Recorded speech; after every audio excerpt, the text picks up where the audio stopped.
They came from near obscurity, a young household elevated to a crown in a moment of chaos, and over 3 centuries they remade a continent.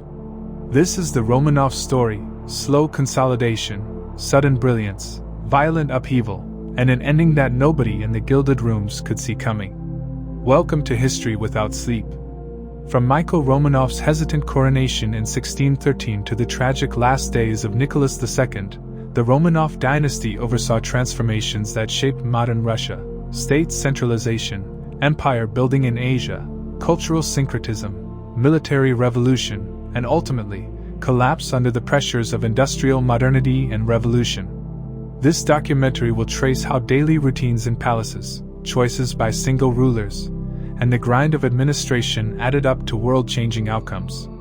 Picture Moscow in 1613, a tired city, foreign mercenaries, rival claimants, a population exhausted by famine and war. Into that uncertainty stepped a 16-year-old boy, Michael Romanov, chosen because his name promised stability. He arrived at power not through battlefield glory but by being the least dangerous choice capable of uniting fractious nobles. Michael's early mornings were lucid and grave, prayer in a small chapel, then the slow accretion of authority through patient listening. He learned to read the face of a merchant and the silence of a provincial governor. He built institutions quietly: regular correspondence, standardized reports, a fiscal routine that made the state legible to itself. This is the fundamental Romanov talent: make power work by making its mechanisms work: postal couriers, treasury books, palace workshops, and careful marriages. Out of that administrative scaffolding would grow an empire. The palace was not only a home, it was an engine of government. Cooks, goldsmiths, clerks, and couriers formed the invisible architecture of rule. Choosing a supplier for the royal table could elevate a noble house. Choosing an artisan for the court workshop could alter diplomatic ties. Michael's dinners became intelligence sessions, his libraries, policy schools. The state's bureaucracy grew in tandem with its rituals. This quiet machinery made Russia governable. It also made rulers dependent on complex systems that would later be strained by the demands of empire and war. Alexei, inherited more than crown and ceremony. He inherited an emerging state. His coronation reflected a court now confident enough to stage pageantry, envoys, embroidered robes, a cathedral brimming with ambassadors. But Alexis also knew that religious legitimacy mattered. His long morning devotions and public piety were gestures of rule as much as of belief, shoring up authority in a land where church and crown were entwined. Alexis invested in military professionalism and standardized reporting. He balanced Russian customary authority with the selective adoption of European techniques, a tension that would later define Romanov modernization. The Romanov centuries were punctuated by fragile transitions. A weak heir exposed the empire's administrative dependencies. Regency councils rose, ambitious relatives maneuvered. The palace became a stage for factional negotiation: spiritual advisors, court physicians, foreign diplomats, and palace scribes, each pulling at the levers of power. These maneuverings taught the dynasty that institutional strength mattered more than charismatic rule. Peter I arrives like a thunderclap. Imagine a 17-year-old giant among courtiers, obsessed with machines, shipyards, and foreign engineers. He converted palace basements into technical schools. He ate with shipwrights, learned schematics, and forced the court to become practical. Peter's mornings shifted from prayers to drills, his afternoons to construction sites, his evenings to technical symposiums. The palace itself turned into a laboratory for state modernization. He would not be content with Russian isolation. He would drag Russia, kicking and sputtering if needed, into European power politics. St. Petersburg began in marshland. Peter himself waded into the mud, sketching avenues, supervising drainage, and living like a foreman. The construction sites were multilingual classrooms where Italian architects and Dutch shipbuilders worked alongside Russian craftsmen. Morning inspections, improvised lunches on scaffolding, and foreign carpenters teaching local apprentices. All of it became the engine of a new capital that projected imperial ambition westward. St. Petersburg symbolized a new Romanov identity, outward-looking, technical, and metropolitan, and it rewired palace life permanently. The Great Northern War forced practical governance to its limits. Peter's morning war briefings across multiple tables, his evening map work, and the palace armory's late-night trials reveal an emperor obsessed with logistics as much as glory. Pivotal victories, like Poltava, were planned in candlelit studies and executed by troops trained in new formations. These military successes transformed Russia's standing. The palace workshops that learned to produce cannon and fittings became national factories. Peter's hands-on reforms created cultural ruptures. He shortened prayers to make time for engineering meetings. He introduced Western music in banquet halls that formerly echoed with chant. The palace learned to balance tradition and innovation.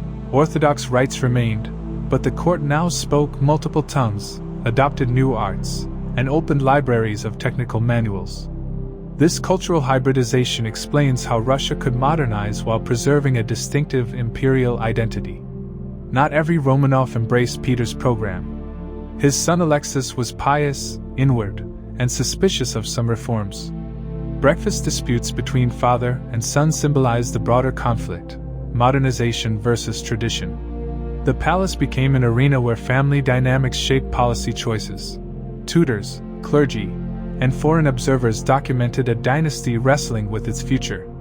These intimate fractures would later appear in public crises, rebellions, policy reversals, and the slow, uneven spread of modernization. Catherine was not born a Romanov, but she became its brightest political mind.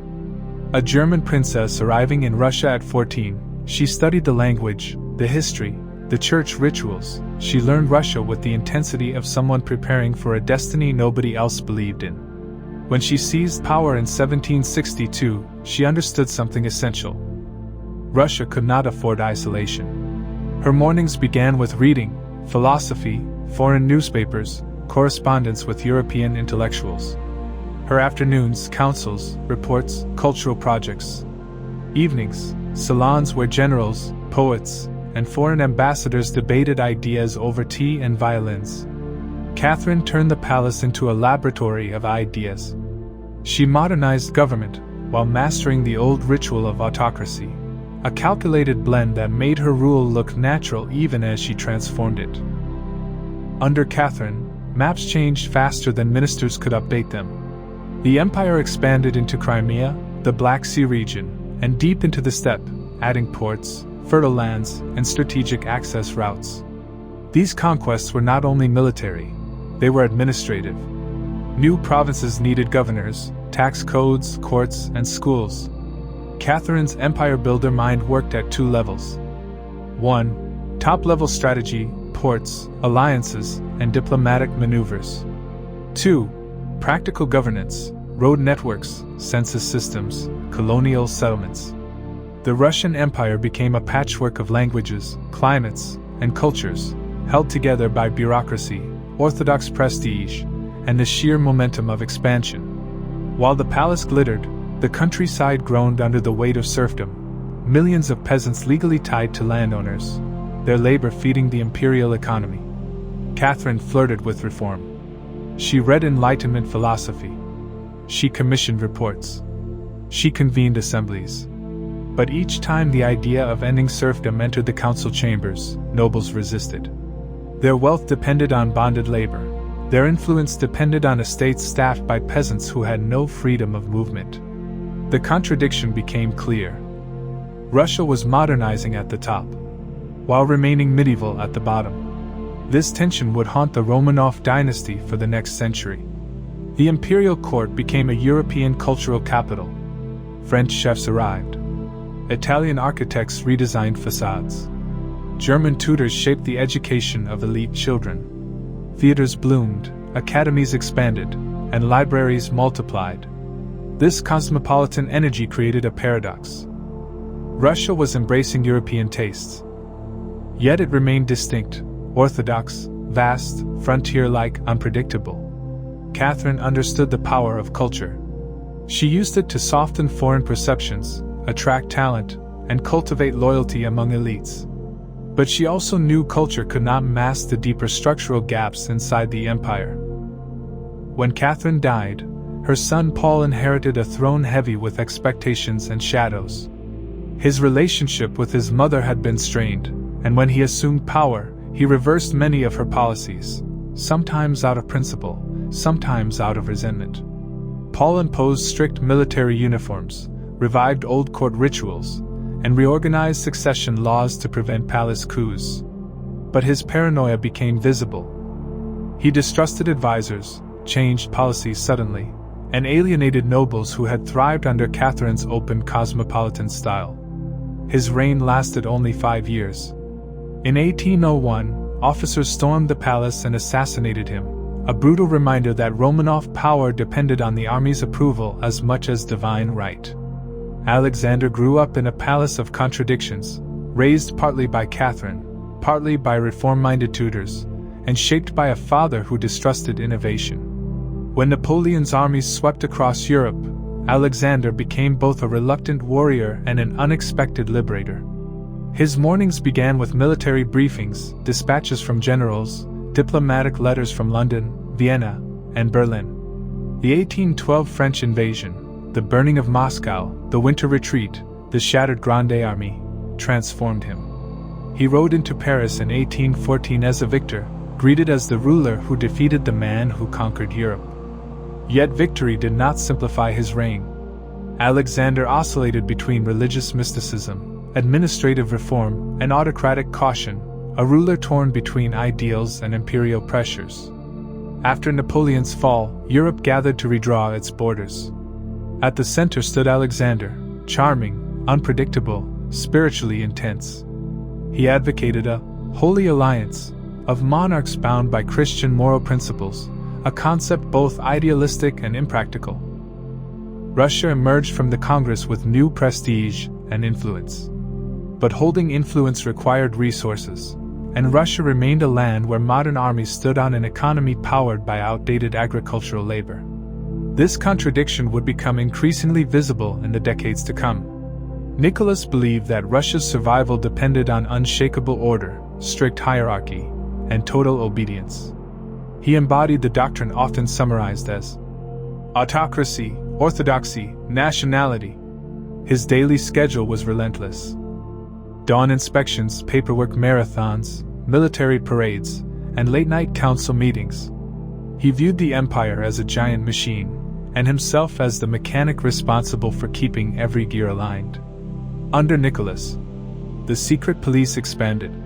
Censorship tightened. Bureaucratic ranks multiplied. Railways were studied cautiously but built slowly. Nicholas's Russia was disciplined but brittle, impressive in ceremony, slow in reform, and blind to emerging social tensions. In 1825, as Nicholas ascended the throne, a group of liberal officers refused to swear loyalty. They marched on to Senate Square demanding constitutional government, the first direct challenge to Romanov autocracy. Nicholas crushed the revolt swiftly.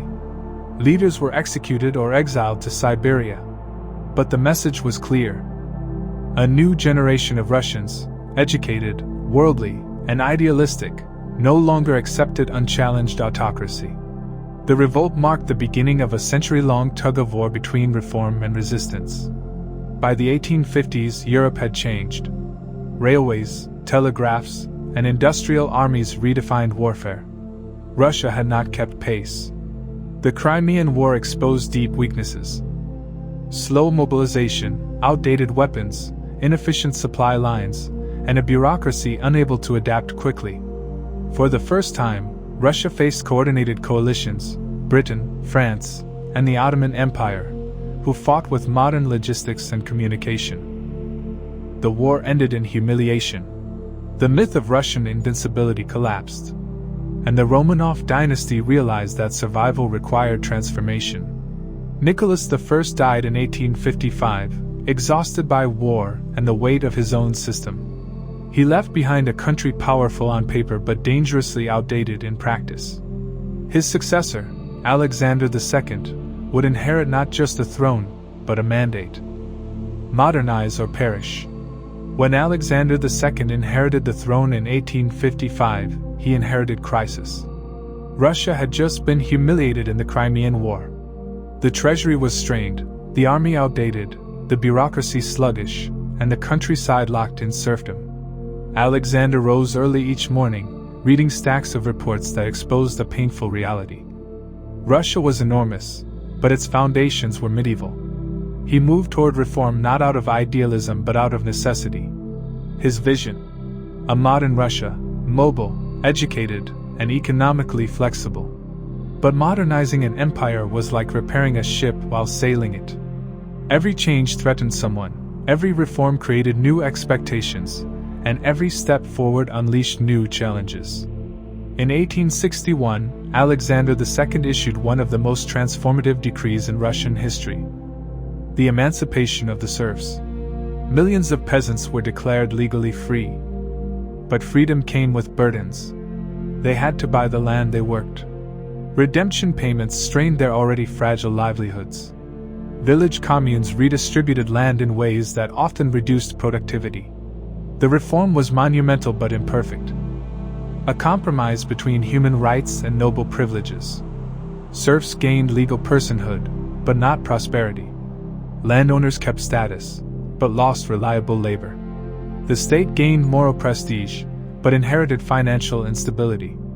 Emancipation reshaped Russian society, but it also planted seeds of frustration that would grow into revolt. Alexander II knew liberation alone wasn't enough. He launched the Great Reforms, touching nearly every state institution. Judicial reform: open courts, trained lawyers, modern legal codes. Military reform: shorter service, modern weapons, professional officers. Local government reform: elected local councils, zemstvos, managing schools, roads, and hospitals. Economic reform: investment in railways and industrial growth. For the first time, Russia had local democracy, small, limited, but real. New voices emerged: teachers, lawyers, engineers, and journalists. A middle class began forming. But progress frightened conservatives and failed to satisfy radicals. The empire was moving forward, but never fast enough, and never evenly enough. Reforms brought hope, but also opposition. Radical groups argued that change was too slow. Bombings became a political tool. Assassination attempts multiplied. On March 1, 1881, Alexander II left the Winter Palace in his carriage and was attacked by revolutionaries. The first bomb wounded bystanders. The second killed the emperor. His death froze Russia's reform momentum. The tragedy echoed through the palace corridors, shaping the mindset of those who followed. Reform equals danger. Change equals collapse. His assassination marked a turning point. The empire's chance for peaceful modernization died with him. After his father's assassination, Alexander III embraced autocracy with a sense of divine mission. He believed Russia needed stability, discipline, and tradition, not European liberalism. His reign was defined by strict censorship, expanding secret police, promotion of orthodox values, suppression of minority cultures, large-scale industrial projects, peace abroad, control at home. Alexander III transformed the empire's mood. From reformist to cautious, from hopeful to rigid, from experimental to defensive. Yet he also strengthened the empire's financial and industrial base, laying foundations that would later serve both monarchy and revolutionaries. Under Alexander III, Russia began constructing one of the most ambitious infrastructure projects in world history. The Trans-Siberian Railway. 7 time zones. Thousands of miles of wilderness. Endless forests, rivers, and frozen plains. Surveyors worked in brutal winters. Engineers mapped the wild. Workers hammered rails into landscapes untouched by state authority. The railway changed Russia permanently. It connected European Russia to the Pacific. It enabled mass migration. It moved troops rapidly. It facilitated new markets and cities. Yet it also exposed the empire's contradictions. Modern ambitions built on ancient foundations. In 1894, Nicholas II became emperor, a kind, family-centered man raised in a palace of rituals but not trained for crisis. He believed in autocracy sincerely, yet lacked the forcefulness to guide it. Daily reports overwhelmed him. Industrial strikes confused him. Foreign affairs alarmed him. Modern politics terrified him. He loved his wife, adored his children, cherished tradition. But the world he inherited was not built for sentiment or nostalgia. Nicholas wanted a peaceful, orderly empire. Instead, he faced an age of mass politics, explosive inequality, and growing revolutionary fervor. By the late 1800s, Russia transformed rapidly. Factories surged in Moscow, St. Petersburg, and the Donbass. Railways multiplied. A new working class emerged. Mass migration from countryside to city accelerated. But living conditions were unbearable. 12-hour shifts, filthy dormitories, low wages, growing anger. Intellectuals read Marx. Workers formed underground unions. Revolutionary leaflets circulated in secret print rooms. The empire was modernizing. Yet the monarchy still acted as though running a medieval state. Two Russias now existed. One industrial and explosive. One imperial and rigid. They were on a collision course. In 1904, Russia entered a war it believed would be quick and glorious. Instead, Japan, newly industrialized and militarily disciplined, won stunning victories. Russian fleets sank. Armies were outmaneuvered. The empire's prestige crumbled. For ordinary Russians, the defeat was humiliating and unacceptable. It destroyed faith in the monarchy's competence. When the Treaty of Portsmouth confirmed Russia's loss, protests erupted nationwide. Students, workers, soldiers, political activists, priests, and peasants united for the first time. The war had revealed an empire incapable of handling modern conflict. January 22, 1905, Bloody Sunday. Workers marched peacefully in St. Petersburg carrying icons and portraits of Nicholas II, hoping to petition their little father. Troops opened fire. Hundreds died. Faith in the monarchy shattered instantly. Strikes swept the empire. Railways shut down. Mutinies erupted in the navy. Peasants stormed estates. People demanded a constitution, civil rights, and representative government. Nicholas II was forced to issue the October Manifesto, creating a national parliament, the Duma, civil liberties, limited political pluralism. But the concessions were temporary and reluctant. The monarchy retreated from democracy almost as soon as it granted it. 1905 was a rehearsal. A warning of what would come if Russia's contradictions remained unresolved. Alexandra Fyodorovna, Nicholas II's wife, entered the Russian court with a gentle heart and a fierce sense of duty. But she also carried invisible burdens. Her shyness, her poor public image, her German heritage during a time of rising nationalism, and most painfully, her son Alexei's secret illness. Her days revolved around anxiety. Fear for her child, isolation from court society, distrust of advisors, and the overwhelming pressure of being empress during a turbulent era. Alexandra believed Russia needed a strong, fatherly autocrat, and she believed her husband was chosen by God to fulfill that role. Her devotion, though sincere, increased Nicholas's resistance to political compromise. Inside the gilded halls of the palace, the family was warm and close. Outside, the empire was boiling. The birth of Alexei in 1904 seemed like a blessing, the long-awaited heir to the Romanov throne. But soon the imperial family realized he suffered from hemophilia, a life-threatening blood disorder. A simple bruise could become fatal. A fall could mean death. The palace lived in constant fear. Nurses walking softly, guards clearing hallways, doctors hovering over every injury. This vulnerability reshaped the entire royal household. Nicholas withdrew emotionally. Alexandra collapsed under worry.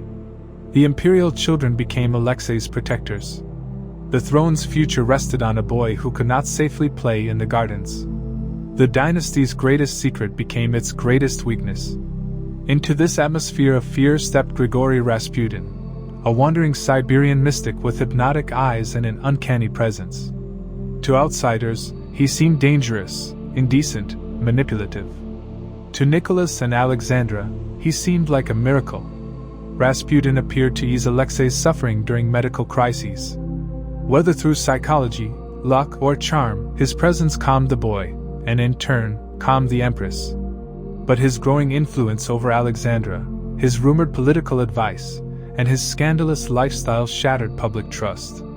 For the court and much of the public, Rasputin became a symbol of everything wrong with the monarchy. Weakness at the top, superstition in decision-making, and secrecy in governance. When the empire needed modern leadership, it instead found rumors of a holy man whispering in the Empress's ear.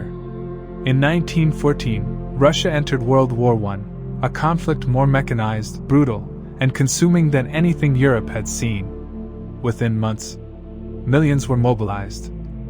Millions became refugees. And the front lines stretched across forests, swamps, and frozen plains. Russia's factories were unprepared. Railways were overloaded. Supply shortages left soldiers without boots, rifles, or ammunition. The empire's massive size became a liability. Too slow to react, too disorganized to keep up, too strained to endure. Nicholas II, against all advice, took personal command of the army. He left governance to Alexandra, whose decisions, filtered through anxiety and influenced by Rasputin, worsened public anger. The war ripped open every hidden weakness. By 1916, the empire was bleeding from every direction. As war raged, nobles, generals, and politicians concluded that Rasputin had become a fatal poison to the monarchy's image. On a freezing December night in 1916, a group of aristocrats lured him to a palace cellar. What followed became one of history's most exaggerated and mythologized deaths. Poisoning, shooting, beating, the details remained debated. But the symbolism was clear. The elite were trying to amputate what they believed was the monarchy's diseased limb. Rasputin's body was found in the Neva River. Alexandra was devastated. Nicholas was shaken. But nothing changed. The empire was already beyond saving. In early 1917, winter gripped Petrograd with hunger and fury. Bread shortages sparked protests. Workers walked out. Soldiers refused to fire on civilians. Regiments mutinied and joined the crowds. What began as a bread riot turned into a political earthquake.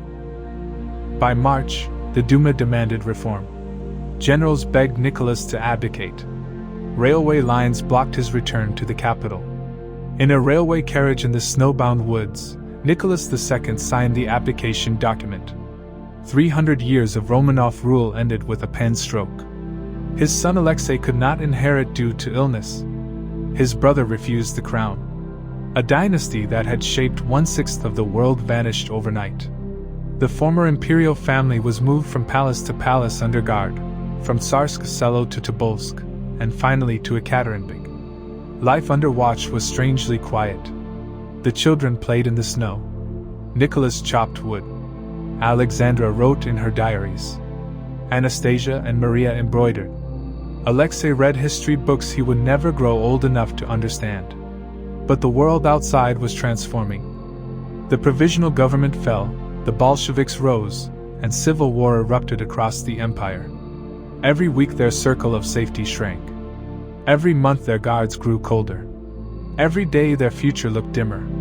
July 16, 1918. The Romanov family was awakened after midnight and told they were being moved for safety due to approaching enemies. They were led to a basement room. Nicholas carried Alexei. The daughters supported Alexandra. The room was cramped, lit by a single bulb. Then a squad of Bolshevik guards entered. The execution was chaotic, brutal, and merciless. Gunfire ricocheted. Smoke filled the room. The dynasty ended in darkness. The Romanovs, once rulers of the largest empire on earth, died as prisoners in a provincial house. In the years that followed, Russia became a laboratory for radical change. The Bolsheviks consolidated power, built the Red Army, and transformed the remains of the empire into the Soviet Union. The Romanov palaces were repurposed. Symbols were torn down. Portraits vanished. History books were rewritten. Yet the memory of the Romanovs lingered, In exile communities, in hidden churches, in whispered stories passed through generations. Their fall was not just the end of a family. It was the end of an era. An old world swept aside by revolution, modernity, and the demands of a new century. The Romanov story is one of extraordinary endurance and extraordinary fragility. They built a massive empire, modernized it unevenly, ruled it with alternating brilliance and blindness, and ultimately watched it collapse under the weight of contradictions they never resolved. Their legacy is a warning. Power without adaptation becomes brittle. Tradition without reform becomes dangerous. And no dynasty, no matter how ancient, is safe from the tides of history. Their end was tragic, but their story still echoes in palaces, museums, literature, and debates about authority, governance, and the human cost of empire. Thank you for watching History Without Sleep. If you liked my video, then please like, comment, and subscribe the channel.